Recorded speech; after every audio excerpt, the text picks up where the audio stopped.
tenho opinião formada sobre a crise na saúde no estado do Amazonas. Há mais de 20 anos que se deu início ao desrespeito total à lei do SUS. O SUS foi concebido na Constituinte para fazer um sistema único de saúde, formado pelas unidades federais, estaduais, municipais. Um sistema público que pode usar a iniciativa privada de forma complementar. Não foi isso que aconteceu no Amazonas ao longo dos últimos 20 anos. Progressivamente, o funil foi ficando de cabeça para baixo. E aí eu digo aos senhores que se colocar todo o orçamento do Estado na saúde, ainda assim vai faltar dinheiro, porque isso é incompatível com uma política pública de saúde. Nós estamos na contramão. Mas agora, e ali estão os dados, ó. O Estado gastou em 2013 817 milhões com pessoal. 2014 passou para 847, 2015 853. Vejo que com pessoal os gastos se mantiveram praticamente estáveis. Mas embora com a crise, onde estão os privados, pula de 1 bilhão e 400 para 1 bilhão e 600 e depois para 1 bilhão e 700. Então essa curva, ela é crescente, progressivamente crescente. Eu disse aqui há 3 meses atrás, 4 meses atrás, que era esse o problema do Estado. Ou o Estado mete o pé no freio e começa a reverter as terceirizações que ocorreram ao longo de 20 anos, e, na minha opinião, vai levar 10 anos para reverter, mas precisa começar. E acho que esse é o momento, temos que tirar a lição do que aconteceu. A privatização da saúde no estado do Amazonas, eu não estou aqui julgando ninguém, foi uma opção que fizeram, a meu ver, uma opção completamente equivocada, e o tempo se encarregou de mostrar. E, no meu entender, o que temos que fazer é começar a reverter. O secretário reconhece que foi isso que aconteceu. O sistema está de cabeça para baixo. Agora, nós não vamos corrigir essa distorção se nós continuamos dentro do quadrado, sem quebrar o quadrado. Nós temos que quebrar o quadrado. Como é que quebra o quadrado, a meu ver? Chama os concursados e começa a substituir as empresas terceirizadas pelos concursados. Essas unidades de saúde que estavam sob a administração da SOCIP, que eu considero uma infeliz ideia, uma infeliz iniciativa de entregar a unidade inteira para uma entidade privada, querendo ou não, ela é uma entidade privada. Isso é uma distorção enorme. Sabe o que acontece? A empresa cobra um valor, por exemplo, 10 por um profissional. E esse profissional não recebe 10, ele recebe 2. Quando ele não recebe 1. Então, quer dizer, você tem uma distorção completa aí. Na minha opinião, reitero, ou nós quebramos esse quadrado, ou nós vamos continuar chorando, dizendo que não tem recursos. Como o governo do Amazonas, ao longo de 20 anos, entendeu que deveria confrontar com a política do SUS, é claro que ele tem a mais absoluta má vontade do Ministério da Saúde, por uma razão óbvia. O Ministério da Saúde diz, olha, a nossa política é essa, e o Estado do Amazonas faz exatamente o inverso. Depois, insisto, falta conversa com os municípios, não é só com o município de Manaus, também com o de Manaus, em todos os tempos. Por quê? Porque a equipe da Suzan, e isso eu não estou me referindo ao secretário Pedro Elias, isso ao longo desses 20 anos, ela entende que o município não é um ente, ela entende que o município é uma subsecretaria da Suzan, e não é assim. Então, ou o sistema conversa entre si, ou nós não vamos solucionar.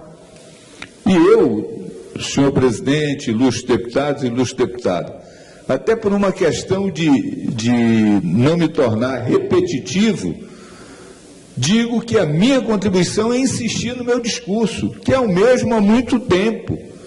Esse caminho da privatização nos moldes em que foi feito, ela pode agir complementarmente, não preponderantemente, que é o que acontece hoje. Depois, ilustre secretário, pelo que entendi, já foram chamados cerca de 4.000 concursados. Ora, essas pessoas, elas, no momento em que são chamadas, têm que ir reduzindo a privatização, têm que ir reduzindo as cooperativas, entre aspas, porque a cooperativa é uma coisa, o que tem aqui é outra coisa. São empresas que, na verdade, objetivam lucro. E muito mais que o lucro, o objetivo é distribuir o lucro entre os seus proprietários.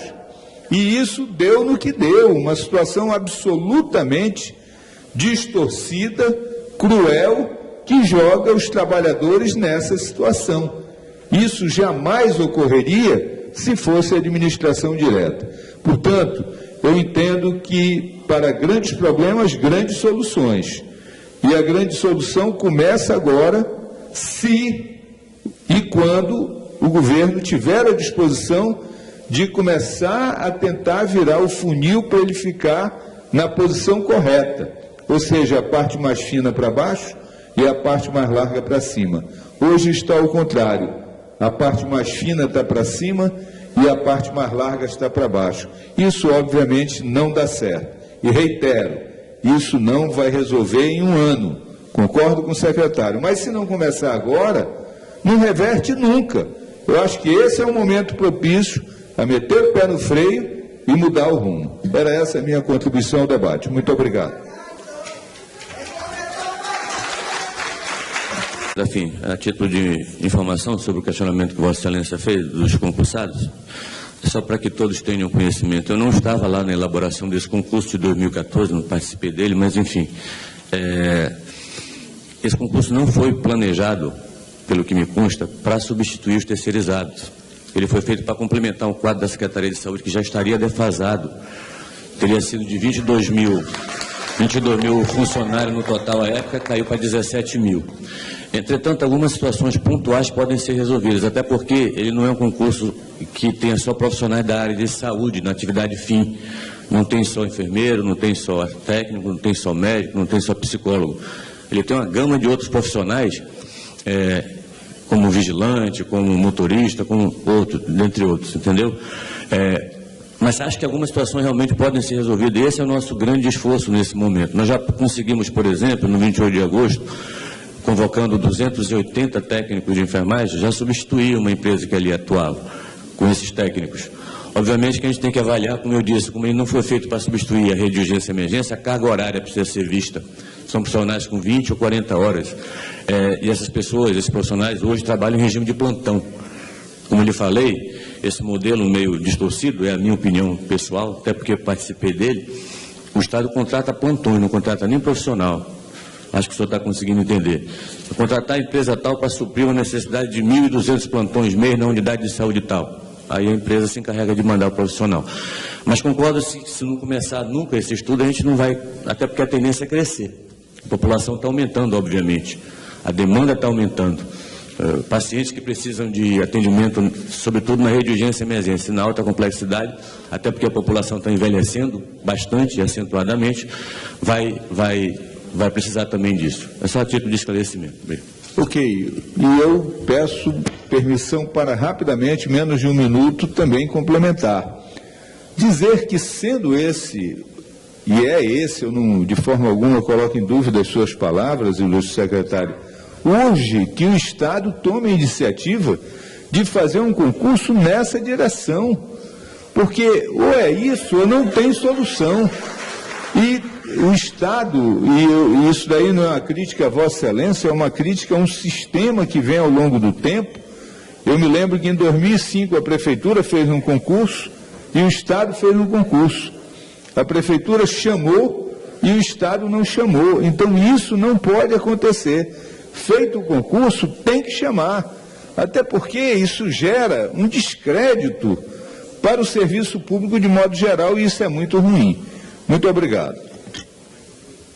A última informação, presidente, desculpa, deputado. O concurso de 2005, como eu falei no início, eu já chamei todos os concursados daquele concurso, todos eles.